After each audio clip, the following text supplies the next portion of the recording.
ఈ కార్తీక మాసానికి చాలా విశిష్టత ఉంది. కార్తీక మాసంలో ముఖ్యంగా 365 వత్తులను వెలిగించటం వల్ల ఎంతో పుణ్యం కలుగుతుందని శాస్త్ర పండితులు వివరిస్తున్నారు.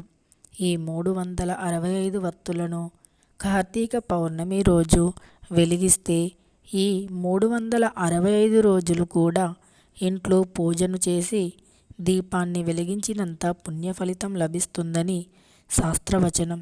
అయితే ఈ 365 వత్తుల్ని ఎలా వెలిగించాలి, ఎప్పుడు వెలిగించాలి అనే పూర్తి వివరాలు ఈ వీడియోలో తెలుసుకుందాం. అన్ని మాసాల కన్నా కార్తీక మాసానికి ఎక్కువ ప్రాముఖ్యత ఉంది. ఏటా దీపావళి మర్నాడే కార్తీక మాసం ప్రారంభమవుతుంది. కానీ ఈ ఏడాది దీపావళి మర్నాడు కాకుండా రెండో రోజు నుంచి కార్తీక మాసం మొదలవుతుంది. సూర్యోదయానికి పాడ్యమి ఉన్న తిథినే నెల ప్రారంభానికి సూచన. ఎందుకంటే కార్తీక స్నానాలు చేసేది బ్రహ్మ ముహూర్తంలోనే. అందుకే నవంబర్ 14 మంగళవారం సూర్యోదయం సమయానికి పాడ్యమి ఉండడంతో ఆ రోజు నుంచి ఆకాశ దీపం ప్రారంభమవుతుంది. అంటే నవంబర్ 14 మంగళవారం నుంచి కార్తీక మాసం మొదలయ్యింది. ఇక కార్తీక మాసం ముఖ్యాంశాలు ఏమిటో తెలుసుకుందాం. నవంబర్ 14 మంగళవారం కార్తీక మాసం ప్రారంభం పాడ్యమి. అలానే నవంబర్ 15 బుధవారం యమద్వితీయ భాగిని సప్త భోజనం. అలానే నవంబర్ 17 శుక్రవారం నాగపంచమి అంటే నాగుల చవితి. నవంబర్ 20 కార్తీక మాసం మొదటి సోమవారం. అలానే కర్తవీర్య జయంతి నవంబర్ 22 యజ్ఞవల్క జయంతి. నవంబర్ 23 మతతత్రియ ఏకాదశి. అలానే నవంబర్ 24 శుక్రవారం క్షీరాబ్ది ద్వాదశి. నవంబర్ 26 ఆదివారం జ్వాల తోరణం. నవంబర్ 27 సోమవారం కార్తీక మాసం రెండవ సోమవారం. కార్తీక పూర్ణిమ డిసెంబర్ 4 కార్తీక మాసంలో మూడో సోమవారం. డిసెంబర్ 14 కార్తీక మాసం 4వ సోమవారం. డిసెంబర్ 13 బుధవారం పోలీస్ వర్గం. కార్తీక మాసం నెలలు అత్యంత నియమనిష్టలతో ఉంటారు. కార్తీక మాసం నియమాలు పాటించేవారు కేవలం శాకాహారం మాత్రమే తీసుకోవాలని వేద పండితులు తెలుపుతున్నారు. చలికాలాలు పెరిగే సమయం కాబట్టి ఈ నెలలో పేదలకు, అనాథలకు స్వీట్లు, దుప్పట్లు, కదంబాలు దానం చేస్తే శివకేశవుల అనుగ్రహం లభిస్తుంది అంటారు పెద్దలు. దాన ధర్మాలు గోప్యంగా చేసిన వారికి ఎక్కువ ఫలితాలు ఉంటాయన్నది గుర్తుంచుకోవాలి. అలానే కార్తీక మాసంలో ఈ పనులకు దూరం ఉండాలి. వాంఛలు పెంచే ఉల్లి, వెల్లుల్లి, మద్య, మాంసాహారానికి దూరంగా ఉండాలి. కనీసం ఈ నెల రోజులు ఓ నియమంలా పాటిస్తూ పాపాలు, ఆలోచనలు, ఒకరికి ద్రోహం చేయాలనే ఆలోచనలు మానుకోవాలి. విశ్వాసం ఉంటే దేవునికి పూజించండి, లేదంటే మానేయండి. అంతేకాని దైవ దూషణ మాత్రం చేయకండి. దీపారాధనకు తప్ప నువ్వుల నూనె ఇతర అవసరాలకు ఉపయోగించకండి. మినుములు తినకూడదు. నలుగు పెట్టుకుని స్నానం చేయకూడదు. కార్తీక మాసం శివుడికి, మహావిష్ణువుకి అత్యంత ప్రీతికరమైనటువంటిది.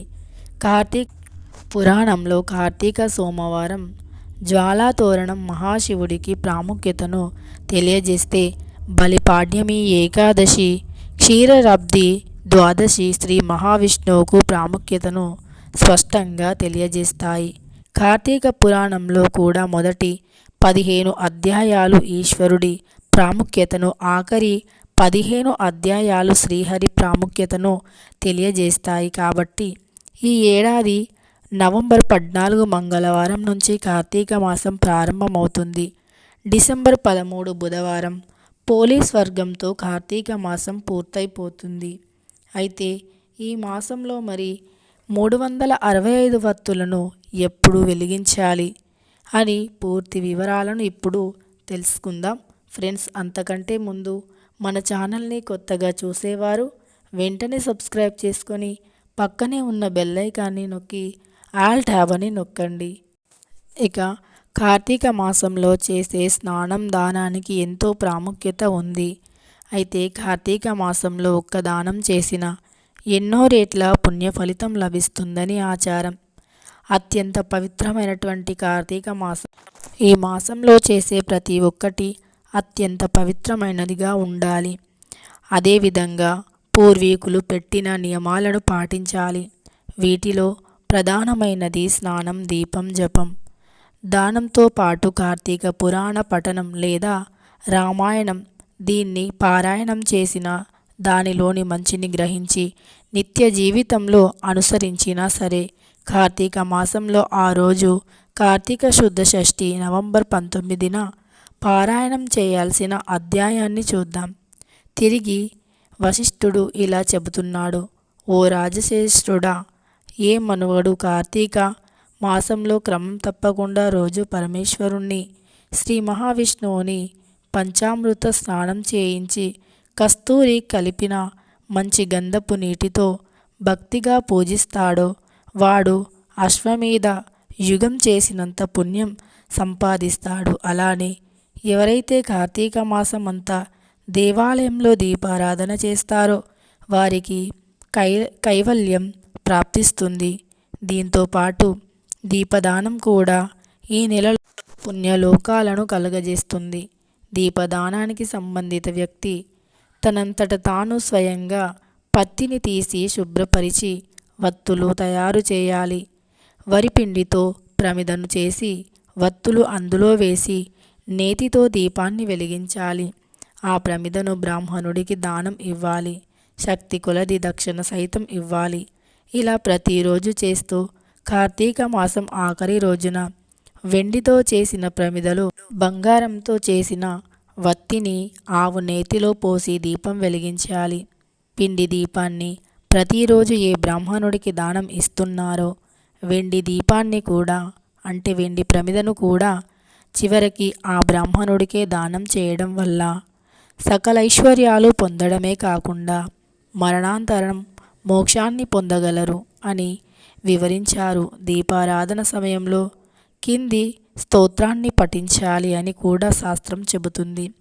అన్ని విధముల జ్ఞానం కలుగా చేయు నదియు సకల సంపదలనిచ్చినది యగును. ఈ దీపారాధనము చేయుచున్నాను, నాకు శాంతి కలుగుగాక అని శ్లోకాన్ని చదవండి.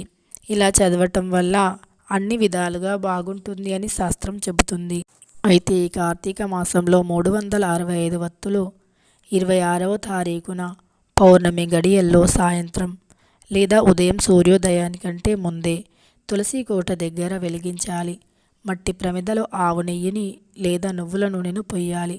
లేదా గోధుమ పిండి లేదా బియ్యం పిండితో పెద్ద ప్రమిదను తయారు చేసి ఆ ప్రమిదలో 365 వత్తులు నేతిలో నానబెట్టి వాటితో దీపం వెలిగించాలి. లేదా నువ్వుల నూనెతో కూడా దీపాన్ని వెలిగించవచ్చు. ఇలా చేస్తే సంవత్సరం పాటు పూజ చేసిన పుణ్య ఫలితం లభిస్తుంది. అలానే ఈ దీపం పెట్టేదానికంటే ముందు ఒక రాగి లేదా ఇత్తడి ప్లేటుని తీసుకోండి. ఆ ప్లేటుపై కొన్ని బియ్యాన్ని పొయ్యండి. ఆ బియ్యంపై ఈ మట్టి ప్రమిదను లేదా పిండి ప్రమిదను ఉంచండి. ఇక ఈ ప్లేటును పెట్టే ముందు అక్కడ ఒక అష్టదళ పద్మాన్ని వేయండి.